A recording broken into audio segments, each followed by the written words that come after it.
and downs, I'm still going to hold on to God's unchanging hand. You see, Job took all this trouble at one time.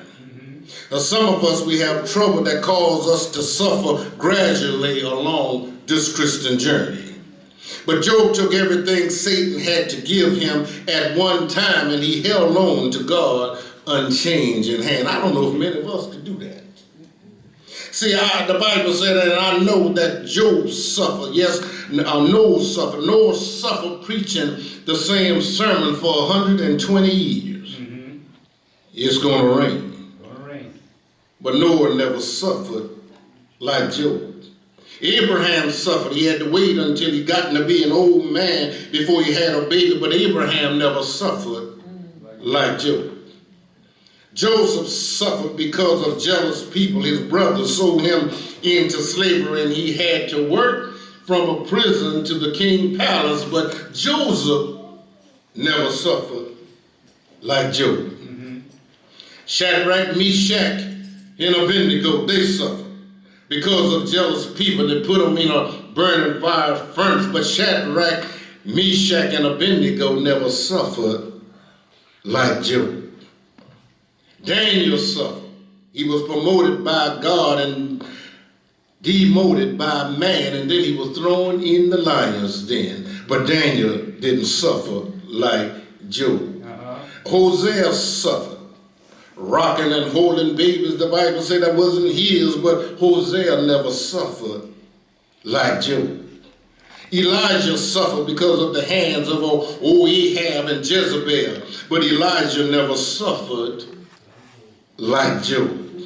The Bible said that they beheaded John the Baptist, they stoned Stephen, they took Matthew and drug him through the streets of Ethiopia, they took Luke and hung him on an olive tree, they took Peter and crucified him with his head down and his heels up, they took John to Revelation and put him on an island called Patmos, they beheaded Paul, they killed Jesus on a cross, but none of them suffered like Job.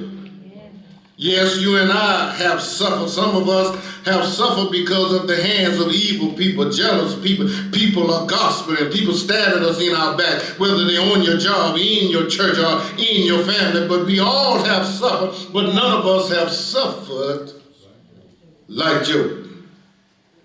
If Adam was the first man, Daniel was a praying man, Moses was the meekest man, Samson was the strongest man, then surely Job was the most patient man.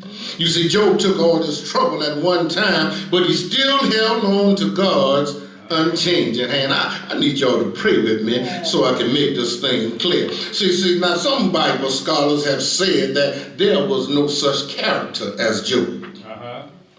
Many schools of thought have said the book of Job is nothing but wisdom literature.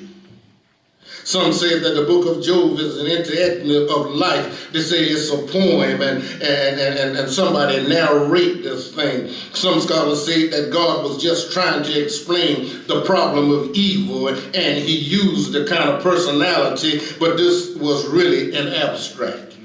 Other scholars said that it's really not a real person because based on several things, they said that Job never existed because there's no history to trace Job's life.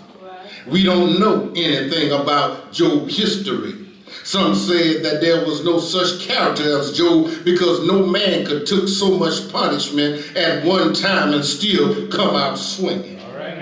They even said that no human being could endure what Job went through and then still come out smelling like a rose. Some scholars say that even in the book of Job, there's no such thing as thus says the Lord.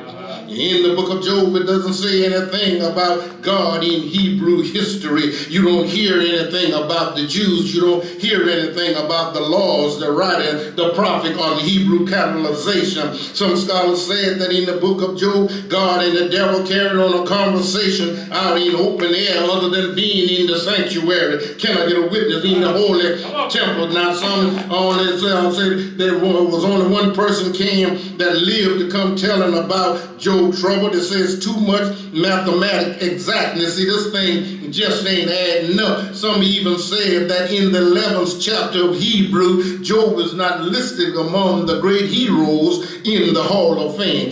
Many scholars even said that there was no such character as Job. But Bethel, I don't know about you, but I believe that there was a man named Job.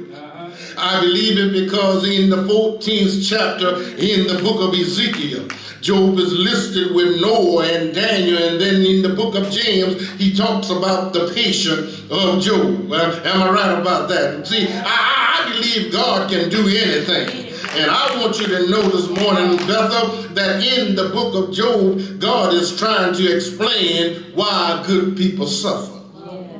Because in the book of Galatians, it says, be not deceived. God is not marvelous. All right. Whatever man sow, the same shall he reap.